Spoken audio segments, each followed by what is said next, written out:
Abizar Al-Ghifari kerap jadi sorotan. Pasalnya, putra mendiang Ustadz Jeffrey Al-Bukhari Uji dan Umi Pipik ini kerap tampil nyentrik. Selain itu, beberapa opini Abizar Al-Ghifari juga kerap menuai pro dan kontra. Baru-baru ini, keinginannya mengajak sang ibu tinggal di Malaysia jadi perbincangan publik. Belak-belakan, ia mengakui keinginannya tinggal di Malaysia. Sebagai contoh, ia menyinggung soal permasalahan politik di Indonesia. Kata dia, khususnya seperti politik yang bersentuhan dengan agama. Sebelumnya, dandanan nyentrik ala Abizar Al-Ghifari pada cibiran. Secara penampilan, ia memiliki rambut yang gondrong, pakaian yang trendy, hingga kerap mengenakan aksesoris. Tentu saja menurut netizen, penampilannya ini dianggap tidak mencerminkan sebagai anak pemuka agama pada umumnya. Terlebih, ia juga hobi mengendari motor gede, yang semakin membuat dirinya terlihat berbeda dari apa yang diharapkan publik kebanyakan.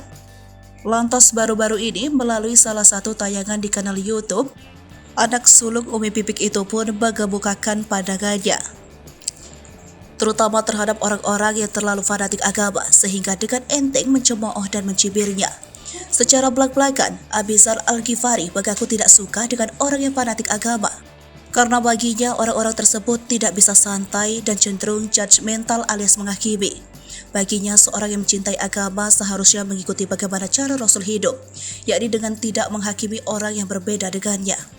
Menurutnya, orang-orang yang fanatik agama seharusnya mencerminkan kedamaian agama, bukan memperlihatkan kebencian.